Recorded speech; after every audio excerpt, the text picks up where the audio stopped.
Le culte de ce matin est, je crois, particulièrement marqué par la joie. Déjà pour une première raison particulièrement personnelle, puisque déjà papa d'une petite fille, je suis depuis hier matin papa d'un petit garçon également. Donc, merci. Il s'appelle Elim, il va très bien, la maman va très bien aussi, par la grâce de Dieu, donc on est reconnaissant pour tout ça. Donc un premier sujet de joie. Plus collectif également, hein, on a rappelé au cours des annonces le cadre de la semaine pour l'unité des chrétiens, qui est, je crois, aussi un sujet de joie. Et plus spécifiquement pour ce qui nous intéresse ce matin, donc cette fameuse date anniversaire, quelques mois après, puisqu'il y a maintenant presque 1700 ans, à l'été 325, se tenait le premier concile de Nicée, donc premier concile œcuménique, puisqu'il a rassemblé la quasi-totalité du monde chrétien de l'époque. Et au-delà de la tenue de ce premier concile, ce que nous allons célébrer particulièrement, c'est la confession de foi à laquelle il a abouti, le fameux symbole de Nicée. Alors avant qu'on prenne le temps de lire ensemble le symbole de Nicée et puis qu'on le discute, je vous propose de poser rapidement le contexte historique. Donc nous sommes au IVe siècle, au début du IVe siècle, et les débats autour de la personne du Christ font rage dans le monde chrétien. Et on a notamment un homme qui fait de plus en plus parler de lui, un jeune prêtre d'Alexandrie nommé Arius. Alors pour Arius, ce qui est fondamental, c'est le monothéisme, c'est-à-dire l'idée que Dieu est un et qu'il n'y en a aucun autre, et pour lui, le chrétien ne doit jamais s'écarter de cette vérité. Jusque-là, on peut dire Amen. Mais les choses se gâtent cependant quand Arius développe sa compréhension de la personne du Fils. Pour lui, la nature de Dieu, le fait d'être Dieu, c'est de n'être ni créé, ni engendré, d'être éternel et donc de ne dépendre de rien d'autre, mais d'exister par soi-même. Or, souligne Arius, le Fils est engendré du Père. Il doit donc, toujours selon Arius, son existence à la volonté du Père, qu'il a fait à un moment donné advenir du néant. Le Fils, pour Arius, donc, n'a pas toujours existé. Il fut un temps où il n'était pas. Il n'est donc pas éternel. Il n'est donc pas Dieu.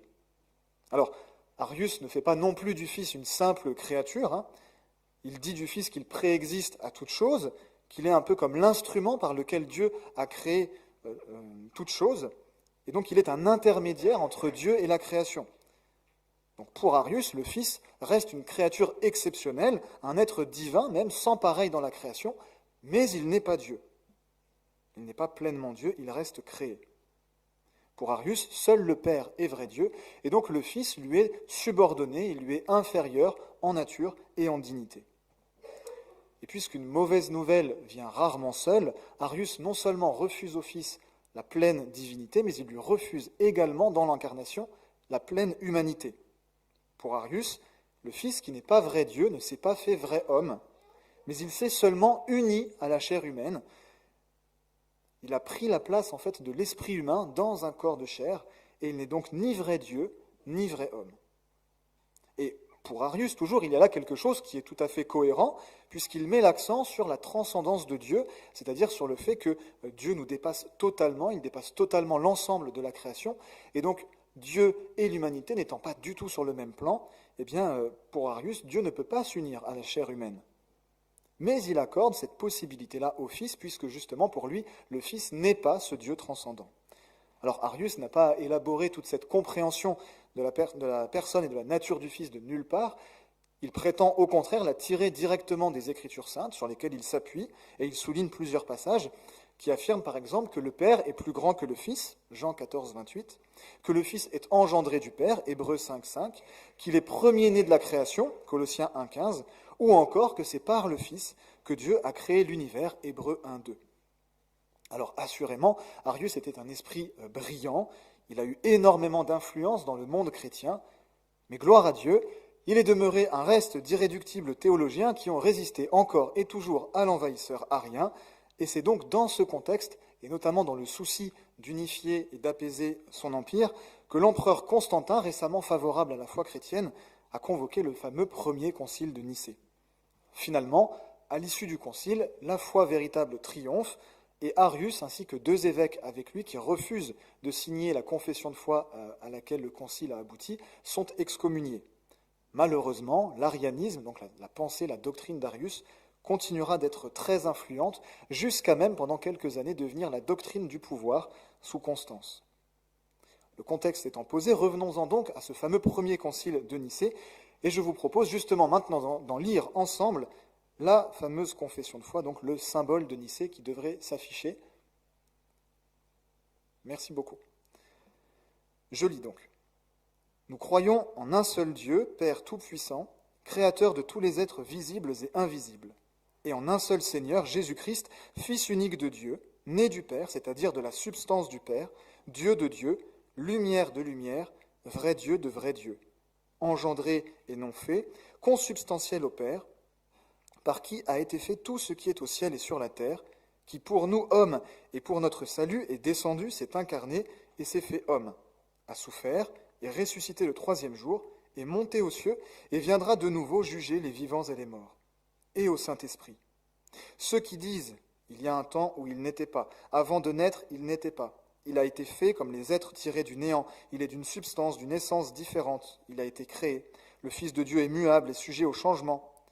L'Église catholique et apostolique les anathématise. Je crois qu'on peut dire Amen.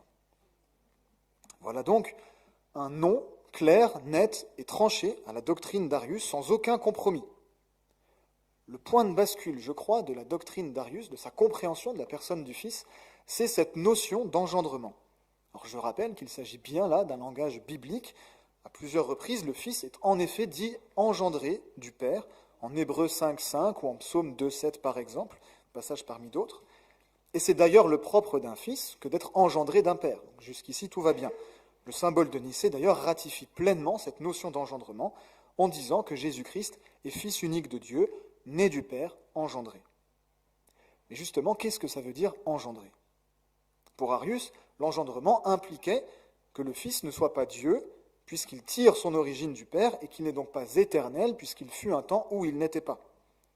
À cette compréhension des choses et de la notion d'engendrement, le symbole s'oppose fermement puisqu'il anathématise, je cite, ceux qui disent « il y a un temps où il n'était pas », donc le Fils, « avant de naître, il n'était pas, il a été fait comme les êtres tirés du néant, il est d'une substance, d'une essence différente, il a été créé ». Mais comment peut-on concilier cet anathème avec la notion toute biblique d'engendrement ? La clé, je crois, c'est cette petite affirmation du symbole « engendré et non fait ». À Nicée, les théologiens ont clairement distingué l'engendrement de la création. Le Fils est engendré, oui, mais il n'est pas créé. L'engendrement et la création relèvent de deux réalités bien différentes, bien distinctes. Lorsque nous donnons naissance à un enfant, par exemple, ce qui est fort à propos pour moi ce matin, nous pouvons dire que nous l'avons engendré, mais nous ne disons jamais que nous l'avons créé. À l'inverse, lorsque nous produisons une œuvre artistique, par exemple, nous pouvons nous en dire le créateur, nous pouvons dire que nous avons créé une œuvre, mais nous ne nous en disons jamais l'engendreur. On perçoit donc tous très bien cette nette distinction qu'il y a entre l'engendrement et la création. Si nous disons justement que nous engendrons des enfants, c'est parce qu'ils viennent de nous-mêmes et qu'ils partagent pleinement et entièrement notre nature d'être humain et qu'ils nous sont semblables en tout point sur ce plan-là. Mais nous disons que nous créons des œuvres et non que nous les engendrons parce qu'elles ne viennent pas intrinsèquement de nous et qu'elles ne partagent donc pas notre nature d'être humain. Le Fils, donc, est bien engendré, mais non créé. À l'inverse, nous sommes, nous, en ce qui nous concerne, fils et filles de Dieu, mais dans un sens plus large, plus lâche et moins strict que ne l'est Dieu le Fils, lui qui seul peut être appelé le Fils unique de Dieu, comme l'écrit le symbole, à la suite de textes comme Jean 3,16 par exemple. La Bible nous appelle fils et filles de Dieu, mais elle ne nous déclare jamais comme étant engendrés de Dieu. Nous sommes, en ce qui nous concerne, bien créés. Le texte biblique affirme bien, par contre, l'engendrement du Fils, mais jamais sa création. Et une conséquence directe de cette notion d'engendrement, lorsqu'elle est correctement comprise du Fils par le Père, c'est justement que le Fils soit Dieu et pleinement Dieu.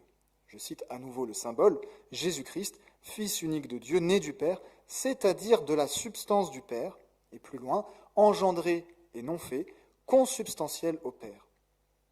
Puisque le Fils est né du Père, puisqu'il est dit engendré par le Père, alors il partage la même nature divine que le Père, il tire sa substance de lui, du Père, et lui est donc consubstantiel.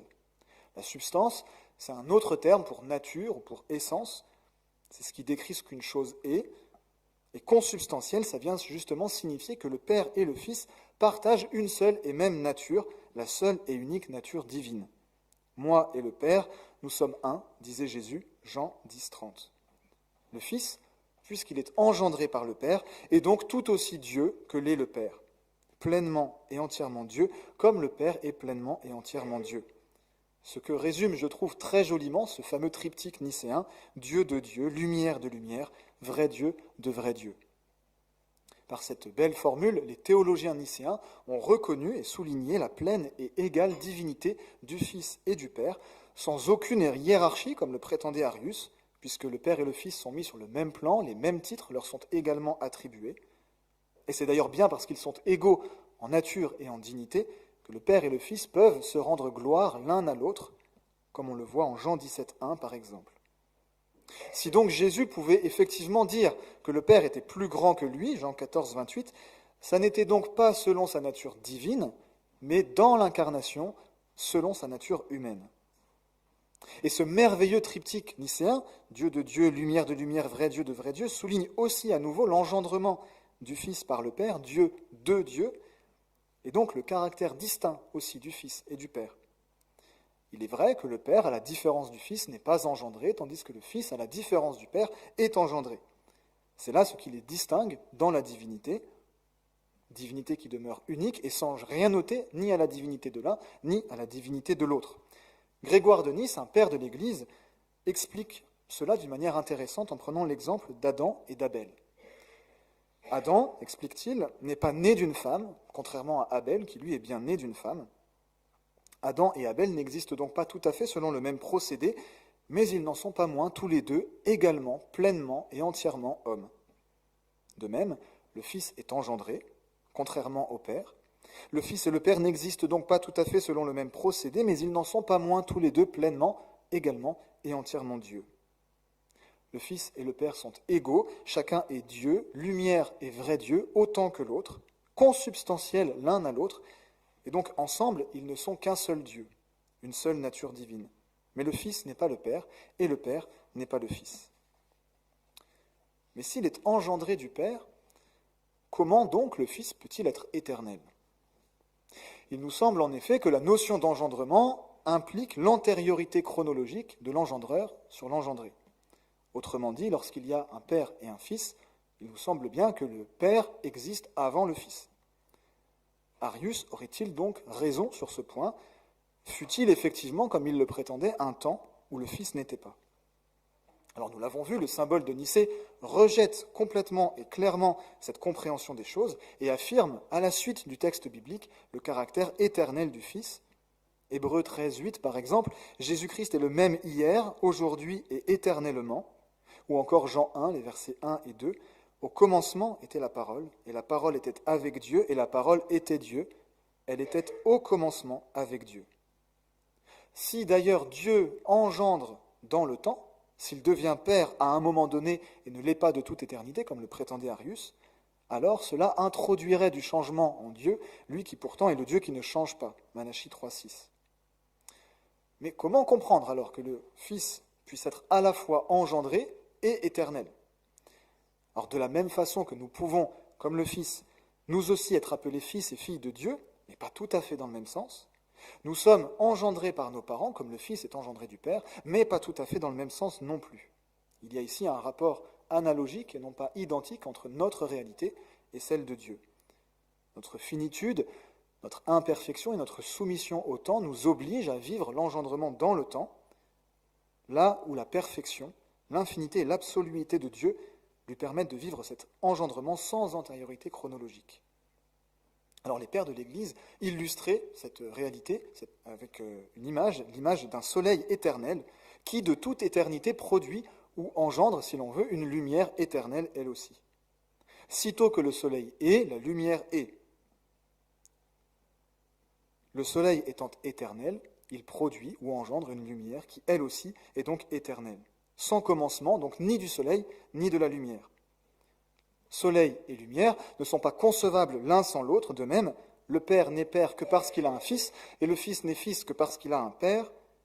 L'un et l'autre ne peuvent pas être conçus l'un sans l'autre, Jamais l'un ne fut sans l'autre, jamais l'un n'aurait pu être sans l'autre.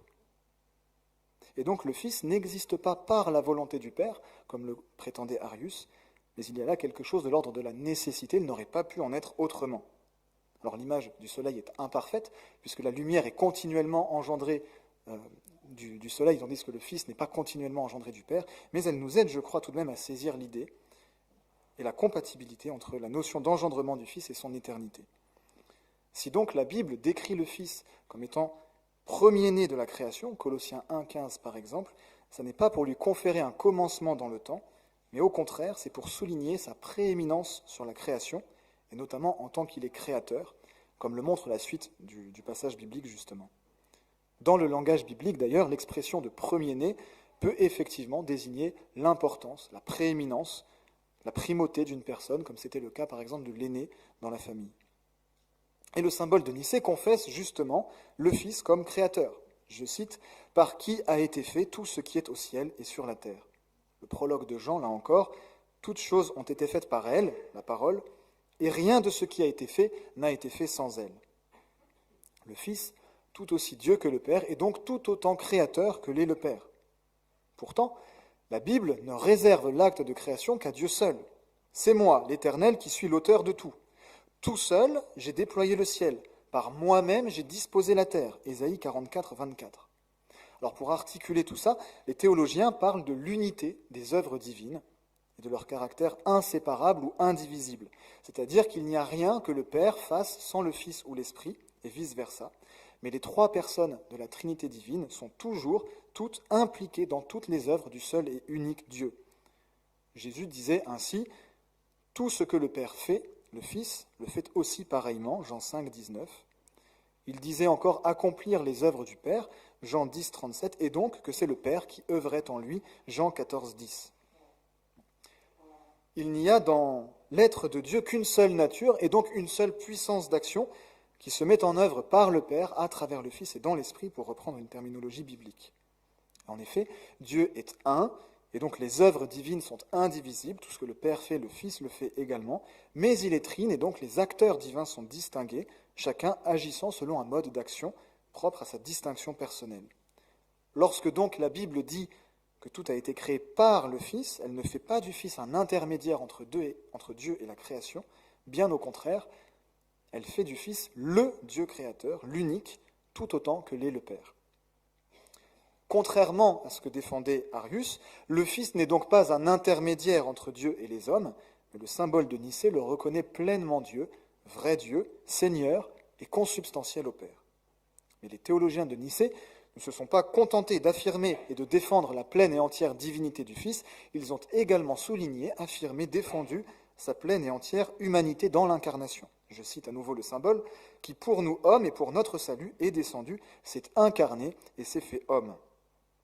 Dieu le Fils n'a pas seulement revêtu la nature humaine, comme on se draperait d'un manteau par exemple, comme le suggérait Arius, mais la parole a été faite chair, Jean 1, 14. Arius soulignait à juste titre la différence essentielle et radicale entre Dieu et l'être humain. Mais il en déduisait à tort que Dieu ne pouvait donc pas s'unir à l'humanité. Or, ce qui est impossible aux hommes est possible à Dieu, disait Jésus, Luc 18, 27. Si l'homme est en effet incapable de Dieu, Dieu, dans sa toute-puissance, est capable de l'homme. D'autant plus qu'il a créé l'homme à son image et qu'il y a donc une certaine compatibilité entre Dieu et l'homme, comme le relève le théologien Robert Lézanne. L'incarnation, donc, est tout à fait possible. Ainsi, le symbole de Nicée pose les jalons essentiels d'une saine et juste compréhension de la personne et de la nature du Fils, lequel est pleinement et entièrement Dieu, de toute éternité, et pleinement et entièrement homme dans l'incarnation et pour l'éternité. Mais pourquoi tout ça est-il si important ? On peut peut-être trouver tous ces développements un petit peu compliqués, un peu tirés par les cheveux, et beaucoup pourraient penser que, bon, après tout, Arius, il avait quand même certains arguments pour lui, il s'appuyait sur certains passages bibliques, il rendait un honneur non négligeable à Jésus. Alors j'espère tout de même avoir montré chaque fois en quoi ces arguments étaient erronés, ces appuis bibliques plus que fragiles, erronés là encore. Mais on pourrait quand même se demander peut-être pourquoi se prendre autant la tête à faire de la théologie un peu théologienne comme ça, et aller même jusqu'à excommunier ceux qui ne sont pas d'accord avec nous. Ce sont là, je crois, des questions auxquelles il est important de répondre. Alors à la suite du symbole de Nicée, nous n'avons pas discuté ce matin de n'importe quelle doctrine, nous avons discuté de la nature du Fils, de Jésus. Or, il est essentiel que Jésus soit vrai Dieu et vrai homme, et il est essentiel que nous comprenions qu'il est essentiel que Jésus soit vrai Dieu et vrai homme. Les théologiens nicéens en ont bien saisi l'importance puisqu'ils ont lié tout ceci directement à notre salut. Après avoir affirmé et défendu que Jésus est vrai Dieu, ils écrivent, je cite, « Qui pour nous, hommes, et pour notre salut, est descendu, s'est incarné et s'est fait homme. » La Bible est claire là-dessus. Nous sommes tous pécheurs, tous rebelles à Dieu, tous fautifs et donc tous sous le coup de sa juste condamnation. Or, c'est contre Dieu que nous péchons, c'est à son être infini que nous portons atteinte, et notre faute est donc infinie. Qui parmi nous peut la régler ? Dieu est juste et parfaitement saint. Comment pourrait-il accepter en sa présence quiconque ne l'est pas ? Comment pourrait-il fermer les yeux sur notre péché, notre corruption, sur le mal que nous commettons et que nous subissons ? Nous sommes donc justement condamnés à errer loin de la sainte et vivifiante présence de Dieu. Pécheurs que nous sommes, limités que nous sommes, imparfaits que nous sommes, comment pourrions-nous atteindre les standards divins de sainteté ? Comment pourrions-nous racheter nos fautes ? Comment pourrions-nous entrer dans la présence de Dieu ? Aux hommes, cela est impossible, mais à Dieu, cela est possible. Il faut que Jésus soit Dieu, vrai Dieu, pour satisfaire aux exigences divines de perfection, de justice et de sainteté. Mais ce n'est pas Dieu qui a un problème avec lui-même, c'est nous, hommes, qui avons un problème avec Dieu. Il faut donc que Jésus soit homme et vrai homme, pour représenter pleinement notre humanité devant Dieu, pour porter nos fautes à notre place, pour nous rejoindre dans notre misère et nous en sortir. Seul Dieu peut vaincre le péché et la mort, mais seul l'être humain en a besoin. Seul l'infini peut racheter une faute infinie, mais seul l'être humain en est coupable. Jésus doit être vrai Dieu et vrai homme pour être vrai médiateur entre Dieu et les hommes et représenter pleinement les deux parties dans la cour de justice divine. Faire de Jésus un intermédiaire entre les dieux et les hommes, qu'il ne soit ni vrai Dieu ni vrai homme comme le faisait Arius, c'est finalement rendre Jésus incapable ni de nous rejoindre pleinement dans notre misère, ni de nous unir à Dieu. Si Jésus n'est pas vrai Dieu et vrai homme, il n'est pas sauveur, et s'il n'est pas sauveur, nous sommes condamnés. Athanase, un autre père de l'Église, le disait fort justement, je cite, « Si le Fils était une créature, l'homme ne demeurerait pas moins mortel, n'étant pas conjoint à Dieu. Car ce n'est pas une créature qui pourrait conjoindre les créatures à Dieu, et ce n'est pas une partie de la création qui pourrait être le salut de la création, ayant besoin elle-même de salut. » Il faut donc que Jésus soit vrai homme pour nous rejoindre, et qu'il soit vrai Dieu pour non seulement nous offrir son pardon, mais encore nous réconcilier et nous unir à lui. Le symbole de Nicée nous rappelle également que ce n'est pas parce que quelqu'un cite la Bible qu'il dit la vérité. Arius citait la Bible, il prétendait s'appuyer sur la Bible, comme le diable aussi citait la Bible en tentant Jésus. Mais le remède, je crois, à un mensonge qui prétend s'appuyer sur la Bible, c'est plus de Bible encore. Face au diable, Jésus lui aussi a cité la Bible. Et face à Arius, les théologiens nicéens se sont appuyés sur le texte biblique. Alors, j'ai tenté de montrer à chaque fois en quoi les affirmations du symbole de Nicée étaient fondées bibliquement, et d'ailleurs la plus grande partie du symbole est directement tirée mot pour mot du texte biblique. Ceci nous rappelle que toute théologie, toute réflexion sur Dieu doit impérativement s'ancrer dans le texte biblique, dans la révélation de Dieu. C'est la Bible qui est notre norme, notre repère et notre autorité décisive. Alors, le symbole de Nicée, aussi précieux soit-il, et il est précieux, n'est pas la Bible. Et nous le voyons notamment dans les limites qui sont les siennes. Le symbole de Nicée, par exemple, ne met pas vraiment l'accent sur le caractère un du Dieu unique, alors surtout parce que ce n'est pas ce qui fait débat à l'époque, mais, ce faisant, il y a un certain déséquilibre dans l'expression du symbole. Il ne mentionne l'Esprit Saint qu'en passant, sans rien en dire, ce qui là encore déséquilibre également le propos. Il ne développe pas non plus une théologie trinitaire complète ou précise, chose qui arrivera dans quelques années encore, avant que les théologiens y parviennent. Et en tout ceci, nous voyons les limites d'une parole qui n'est pas inspirée et infaillible comme le sont les Saintes Écritures. Le contraste donc entre le symbole de Nicée et la Bible souligne, je crois, la perfection de la parole de Dieu, son équilibre dans le propos, sa complétude, là où le symbole de Nicée ne se veut qu'une étape dans notre compréhension de la révélation divine. Alors, une étape certes, mais une étape importante, et le symbole de Nicée fait pour nous autorité en ce qu'il reprend fidèlement l'enseignement biblique, justement, ainsi que l'ont reconnu et le reconnaissent encore toutes les générations de chrétiens, toutes dénominations confondues. Alors, certains détracteurs de la foi chrétienne avancent régulièrement que la divinité du Fils ou la Trinité ne sont que des inventions de théologiens qui datent justement de conciles comme celui de Nicée. Ce qu'ils ne voient pas, je crois, c'est que justement ces conciles et les confessions de foi auxquelles ils aboutissent s'inspirent et tirent directement leur confession de foi du texte biblique. Elles n'y ajoutent rien, mais elles viennent seulement préciser la doctrine dans un langage parfois technique, parfois un peu plus précis, en forgeant des termes un peu compliqués, comme consubstantiel par exemple, et souvent en fait pour défendre la vérité face à un mensonge qui émerge. Et justement, quand le mensonge se fait subtil, comme c'était le cas de l'arianisme, il oblige une réponse qui soit précise, qui soit technique. Mais le premier à avoir parlé de consubstantialité n'a pas, je crois, inventé la consubstantialité, comme le premier à avoir parlé d'âge de eau, me semble-t-il, n'a pas inventé l'eau. Précision n'est pas invention. Le symbole de Nicée, donc, en tant qu'il est une étape dans notre juste compréhension de la parole, nous rappelle également que nous sommes redevables des enseignements, des développements, des théologiens qui nous ont précédés. Nous ne faisons pas de la théologie tout seuls dans notre coin. Alors il est bon que nous prenions des temps seuls avec notre Bible pour la lire et la méditer, il faut faire ça, amen à ça, continuons, mais nous ne nous suffisons pas à nous-mêmes, y compris dans notre compréhension de la Bible. Nous sommes appelés à la lire et à la méditer communautairement, en Église, avec d'autres et après d'autres. La Bible seule fait pleinement autorité, mais nous ne lisons pas la Bible tout seul.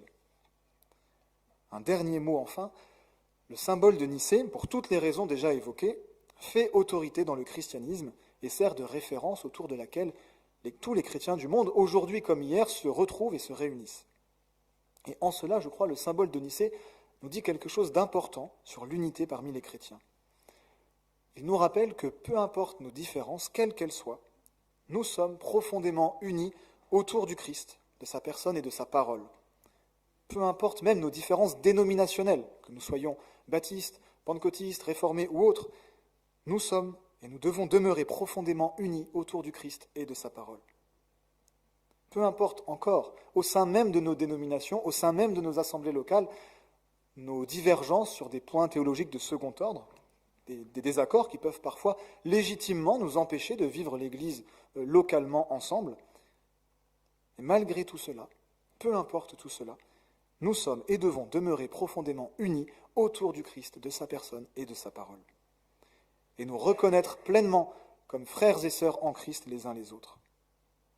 En acceptant parfois nos désaccords sur des points qui ne sont pas essentiels, comme c'est le cas de la divinité du Fils, en acceptant aussi qu'on n'a peut-être pas tout compris sur des questions qui sont parfois complexes, mais en acceptant que, malgré ces divergences, ces désaccords, nous sommes unis autour du même Christ, du même Sauveur.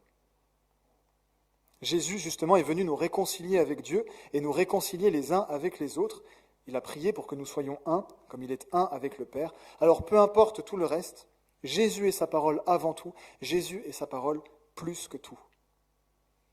Recherchons donc l'unité, travaillons à l'unité, mais pas à n'importe quel prix. Là aussi, je crois, le symbole de Nicée le souligne. L'unité, oui, mais autour du Christ et de sa parole, et jamais à leur détriment. C'est le même Jésus qui a annoncé apporter l'épée et la division en Matthieu 10, 34. Car si le Christ est celui autour de qui on s'unit, il est également la pierre d'achoppement de ceux qui le rejettent. Gardons-nous donc, dans notre recherche de l'unité, de tout compromis à l'égard du Christ. Ce qui ne veut pas dire, évidemment, couper tout contact avec quiconque ne reconnaît pas Jésus comme pleinement Dieu et pleinement homme. Nous ne sommes pas du monde, mais nous sommes dans le monde et nous sommes appelés à y vivre et à y nouer de vraies relations. Mais ne tolérons pas, dans nos églises, la moindre incursion, de la moindre erreur, du moindre mensonge au sujet du Christ. Ce qui ne veut pas dire, là non plus, excommunier quiconque n'a pas encore tout compris de la nature du Christ. À Nicée, Arius n'a été excommunié qu'après avoir refusé de reconnaître son erreur. Il a été confronté, Bible en main, communautairement, mais il a persisté dans son hérésie et seulement alors il a été excommunié. Nous pouvons, je crois, exprimer notre reconnaissance aux théologiens du passé qui se sont battus pour la vérité, sans compromis, qui l'ont parfois payé très cher. Je pense notamment à Athanase, que je citais tout à l'heure, qui pendant de longues années s'est battu contre l'arianisme, ce qui lui a coûté notamment 5 exils. Mais ces théologiens avaient compris l'importance du sujet, ils avaient compris qu'il en allait de notre salut. Le Christ et sa parole au centre donc, et nous autour, dans l'unité, mais sans compromis. Amen. Je termine par la prière. Seigneur Dieu, nous voulons nous rappeler ce matin que nous sommes effectivement pécheurs, coupables devant ta sainte et parfaite justice et incapables de pouvoir racheter nos fautes.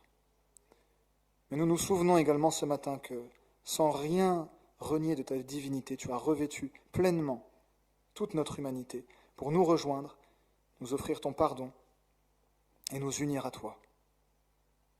Nous voulons nous rappeler également l'unité que tu nous appelles à vivre entre chrétiens, d'abord dans notre église locale, mais au-delà même de notre assemblée locale, avec nos frères et sœurs d'autres églises, parfois d'autres dénominations.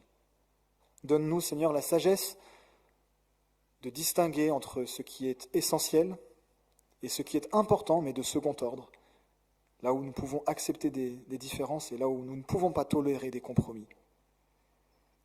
Unis-nous à toi, unis-nous les uns aux autres, autour de toi, autour de ta parole. Amen.